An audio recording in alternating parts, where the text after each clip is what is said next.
जय मसीह। यो सुन्दर समयमा एउटा छोटो भिडियो लिएर आएको छु। भिडियोको शीर्षक रहेको छ विश्वासको मार्गमा हिँड्दै गर्ने बेलामा आउने उतार चढावहरू। आशा गर्दछु सुरुदेखि अन्त्यसम्म सुन्नुहुनेछ ताकि तपाईलाई पनि विश्वासको मार्गमा हिँड्न अझै सहज हुनेछ। आज साँच्चीकै हामीले विश्वासको मार्गमा हिँड्दै गर्ने क्रममा विभिन्न उतार चढावहरू आउँछन्। जस्तै कतिपटक हामी पढाइमा व्यस्त भइरहेका हुन्छौँ र हामी चाहिँ पढ्नैमै व्यस्त भइरहेका हुन्छौँ र परमेश्वरलाई समय दिन सकिरहेका हुँदैनौँ।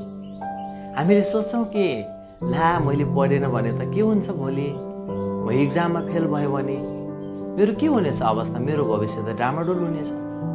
आज हामी यही सोचेका हुन्छौँ र कतिजना काममा व्यस्त हुन्छौँ। आफ्नो परिवारलाई पालन पोषण गर्न र आफूलाई पालन पोषण गर्नुको लागि साँच्चीकै हामी व्यस्त हुन्छौँ। मैले काम गरेन भने मेरो परिवारलाई कसरी पालन पोषण गर्ने, मेरो परिवारलाई कसरी हेर्ने, मैले चाहिँ भौतिक कुराहरू कसरी प्राप्त गर्ने, आज हामी यही कुरामा अल्झिरहेका हुन्छौँ। त्यस कारणले गर्दाखेरि आज म तपाईँको लागि एउटा वचन लिएर आएको छु। हामी बाइबलमा हेर्छौँ भने पहिलो पत्रुस 5 अध्यायको 7 पदमा यहाँनिर पाउँदछौँ, तिमीहरूका सारा फिक्री उहाँलाई सुम्पिदेऊ किनकि उहाँले तिमीहरूको वास्ता गर्नुहुन्छ। साँच्चै नै प्रिय दाजुभाइ दिदी बहिनीहरू, आज तपाईँ र मेरो चिन्ता फिक्री हामीले परमेश्वरमा सुम्पन आवश्यक छ किनकि परमेश्वर तपाईँ र मलाई सृष्टि गर्ने सृष्टिकर्ता हुनुहुन्छ। जसरी एउटी आमाले एउटा बच्चालाई जन्म दिन्छन् तब उनलाई पहिले नै थाहा हुन्छ कि उनको बच्चालाई कति बेला के कुराको खाँचो छ भनेर। हो त्यसरी नै जब परमेश्वरले तपाईँ र मलाई पनि सृष्टि गर्नुभयो, परमेश्वरलाई पहिले नै थाहा छ कि तपाईँ र मलाई कुन समयमा के कुराको खाँचो छ भनेर। त्यस कारणले गर्दाखेरि आज तपाईँ र मैले हाम्रो चिन्ता अनि हाम्रो फिक्री परमेश्वरमा राख्न सक्नु पर्दछ। यदि हामी ती चिन्ता अनि ती फिक्री परमेश्वरमा राख्न सकेनौँ र ती चिन्ता लिएर हामीले परमेश्वरको नजिकताबाट टाढा गयौँ भने साँच्चीकै तपाईँ र म धेरै टाढा पुग्नेछौँ र जहाँबाट फर्किनको लागि निकै नै गाह्रो छ। अर्को वचन पनि यहाँनिर याद आयो मलाई। म 8 पद पनि तपाईँलाई पढेर सुनाउन चाहन्छु। 8 पदमा यसो भनिएको छ, सचेत रहु, जागा रहु, तिमीहरूको शत्रु दियाबलस कसलाई भेटाउँ र खाइहालु भनी गर्जनी सिंह झै खोजी हिँड्छ।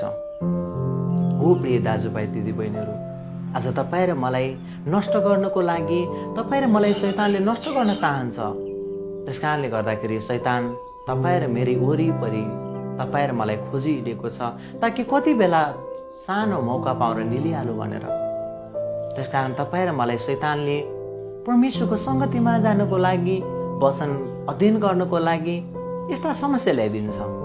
यदि तपाईँ र म यो समस्या शैतानबाट आएको हो, यो मेरो लागि परीक्षा हो भनेर बुझेनौँ भने साँच्चीकै तपाईँ र म शैतानको प्रलोभनमा पर्नेछौँ र नष्ट हुनेछौँ।